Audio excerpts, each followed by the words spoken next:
what's their impression of you is, that Evan Alexander kid that's out, just partying it up, man, and, just living for the world and everything. Now, that's completely opposite. Evan's on camera right now, it's all right. That's completely opposite. Evan's the best guy that I know. I'll give him that much. But, what are they going to say? You might be the only Jesus that they see. You got to remember that. When you have Christianity, you have a great responsibility, because not only, are you, trying to serve and, live, like Jesus lived, which is a perfect life, which, I'm far from perfect. So, that's very hard for me to wake up and try to do every day. But also, you have to remember that you're living for other people. You're living to try to show the light to other people. We can't keep it to ourselves. I don't know how many of you have seen the Rookie. I'm representing a lot of movies now. I don't know what it is, but there's a comic movie, which I don't know if you've seen it, but this guy's like a chemistry teacher, and then all of a sudden he could magically throw like 98 miles an hour. I'm not sure. He's a baseball pitcher and just zips it up there. And he's trying to decide if he should go pro or just stay with his job. And he's trying to decide. And he goes to his dad for advice, and his dad tells him, it's all right to do what you want to do until it's time to do what you're meant to do. Now we're going to change that quote around a little bit, because it's not really all right to do what you want to do. We're called, to serve God, to live by His word. But don't waste your life doing what you wanted to do and miss out on what you're meant to do. I think that we all have people that we're sort of, I won't say in charge of, but God's placed them in our hearts. It's like, hey, I really need to witness to this guy. Hey, I really need to share the light with him.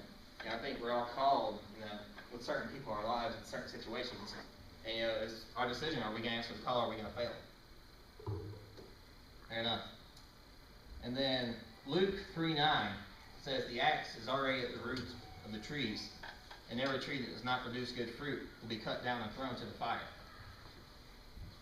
Now, as a guy that's chopped a few trees, once in his life, it's not fun to begin with, but I do know it always ends up better for the guy that's cutting down the trees than the tree itself. The tree falls down every time, and usually gets thrown away or burned.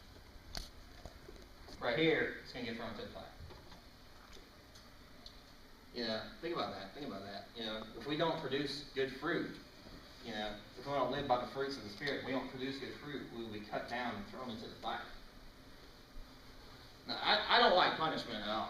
Like, I'm sort of a bigger guy, I know, but like, I'm not, really, tough guy to begin with. I remember still, Dad, when he used to, give the good old spanking, the guy with the wooden spoon, he's like, all right, you get 3 licks, you do it again, you're gonna get 5. And I never cashed in for the 5 licks. I don't know how that works out, because the 3 was always enough. And that punishment was bad enough, and that is nothing compared to being chopped down and thrown to the fire. Think about that. Man. Let's flip back to Luke 21 real quick. Look at a couple verses here.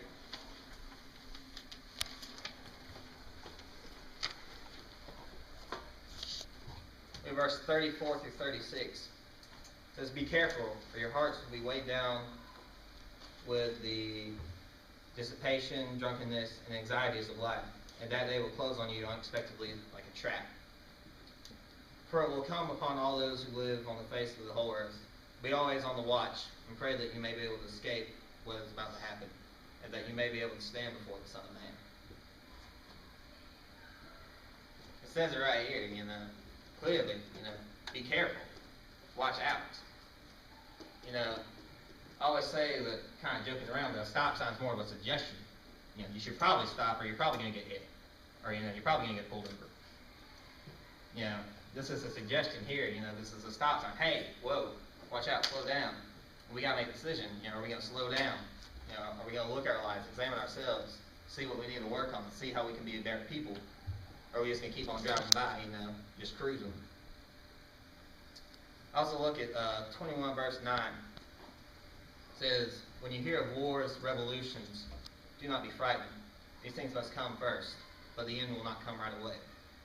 Now, I skipped this earlier for a reason. And it was this, because it says right here, these things must come first, that the end will not come right away. So I know I've been throwing a lot of stuff at you guys tonight, but the end's not here right now. There's still time to make decisions. There's still time to make changes right now. I don't know when the tribulation's coming. I don't know when Judgment Day is coming. I'm not going to pretend to know. I do know it's coming. We still have time to make changes now. I'm about to completely freak Evan out in Austin, but if you guys wouldn't mind, you come up and maybe even just sing "I Will Rise Again" or something. And just examine your lives tonight. Examine your hearts. See what you really need to work on. I've taken 10, 15 minutes. I don't know how long it took on it, and I've been completely blabbering about something I have no idea of. I have no idea when the tribulation's coming. I have no idea when Judgment Day is coming. I'm completely ignorant of that. I really didn't need to tell you guys that. I don't need 30 minutes and a microphone and a Bible to show my ignorance of things. But I just want you guys to know that it's coming. And not only is it coming for you, it's coming for all of us. So just take some time. If you need to pray for your own life, first of all, you might be sitting here tonight, and if the Judgment Day came, you wouldn't know where you're going. Please find Sean, find Greg, find Bubba, find anybody that you need to make that decision tonight. Know 100% where you're going before you leave here tonight. Old pastor used to say, 98% sure is 100% wrong. There can be no doubt. You have to know exactly where you're going. Maybe you're looking at your life and you're struggling with some of the things that we talked about. You aren't supposed to be living in. Maybe like, hey man, I've really just I've been struggling in this aspect. I need some prayer here. The altar's open. Go ahead and 100% come down here. Maybe you just need to pray for somebody else. Maybe you just want to sing praises to God. Just whatever you have to do tonight, just pray that you do it.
I will